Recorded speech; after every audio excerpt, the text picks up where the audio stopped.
So mga tol, kung matatandaan, naibalita po natin ang kumakalat na rumor sa isang page, ang laban ng Naoya Inoue versus Luis Nery na magaganap daw sa susunod na taon sa buwan ng Mayo. Sa latest interview nga po kay Luis Nery sa Entrevista Boxeo, sinabi nga po dyan ni Luis Nery na talagang wino-workout daw nila ang laban nila ni Naoya Inoue sa Mayo.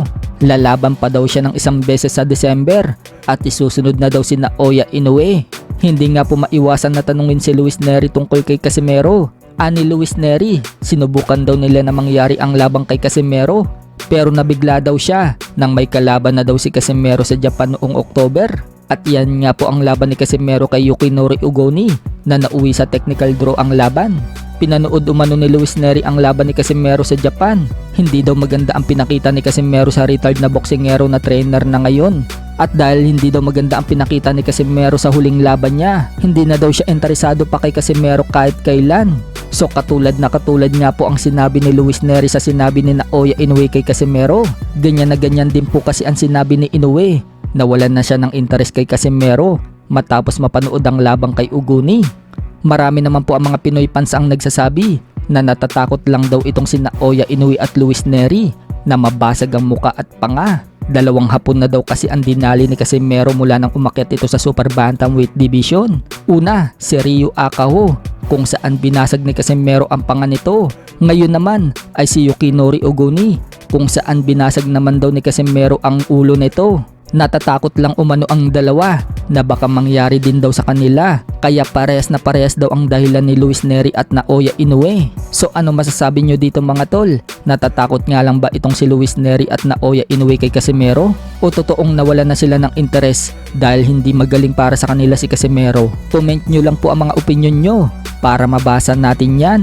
Sa kabilang banda naman mga tol, alam na nga po ng karamihan na napospon ang laban ni former IBF Super Flyweight World Champion Jerwin Angkahas versus current WBA Bantamweight World Champion Takuma Inoue.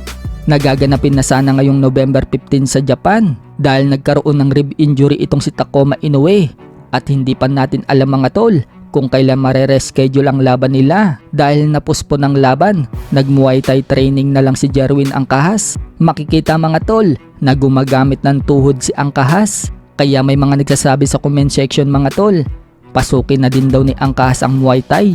Speaking of Muay Thai mga tol, panalo nga po itong si Buakaw Banchamek sa kakatapos lang ng laban niya. Ito nga po yung makakalaban ni Manny Pacquiao sa susunod na taon sa isang exhibition bout sa boxing. Malakas pa rin pala itong si Buakaw mga tol. Tinalo niya via unanimous decision ang isa ding legend sa Muay Thai na si Sansai, na ayon sa source na nakalap natin mga tol, best friend pala ito ni Buakaw Banchamek. Mapapansin natin mga tol na malakas pa rin talaga itong si Buakaw. Kaya ayon sa mga fans, wag daw sana maliitin ni Manny Pacquiao itong si Buakaw Banchamek pag nagkaharap na daw sila sa ibabaw ng ring. Baka mabigla daw si Pacquiao at matulad si Pacquiao sa WBC Heavyweight Lineal Champion Tyson Fury na pinabagsak ng MMA legend na si Francis Ngannou sa round 3 noong October 29.